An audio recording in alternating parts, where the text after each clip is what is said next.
Before the white robes, before the world knew him as Pope Francis, there was Jorge Mario Bergoglio.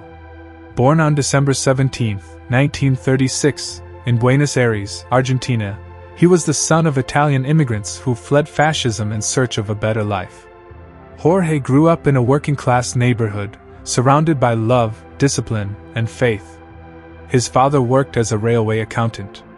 His mother, a devout Catholic, instilled in him the values of compassion, humility, and service.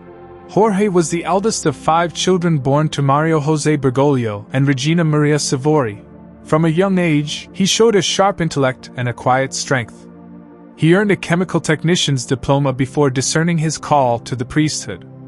After joining the Jesuits, he studied humanities in Chile, philosophy at San Miguel and Buenos Aires, and later completed his theology studies before being ordained in 1969. Fluent in Spanish, Italian, and Latin, with a working knowledge of German and English, Bergoglio also taught literature, psychology, and theology, leaving a lasting impression on students with his wisdom and humility. But life wasn't always easy. As a teenager, Jorge fell seriously ill with pneumonia and had part of a lung removed. That brush with death shaped his worldview. He once said, "Illness gave me the patience to reflect, and taught me to depend on others with humility."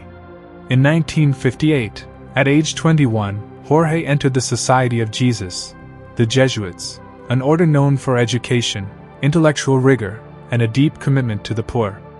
It wasn't just a choice of vocation, it was a surrender to God's will. He studied philosophy and theology, eventually earning a licentiate and later teaching literature, psychology, and theology in Jesuit colleges.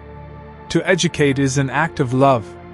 It is to give life, he would later say as Pope. But the 1970s in Argentina were turbulent.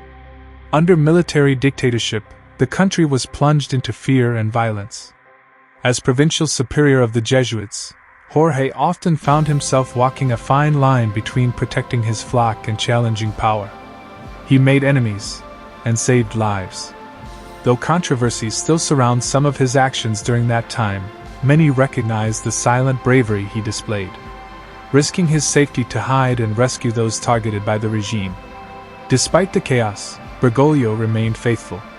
He lived simply, traveled by bus, cooked his own meals, and kept close to the poor. A shepherd must smell like his sheep, he would later remind priests.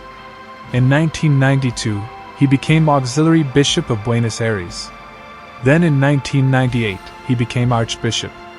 Known for rejecting luxury and choosing humility, he refused the Archbishop's palace and lived in a small apartment, doing his own laundry. This was the man behind the name. A quiet revolutionary. A voice for the forgotten. The priest who walked the streets before he walked into the Vatican. But how did this humble man become Pope? That's in part 2. Don't forget to like, subscribe, and turn on the bell so you won't miss the next chapter in the incredible life of Pope Francis.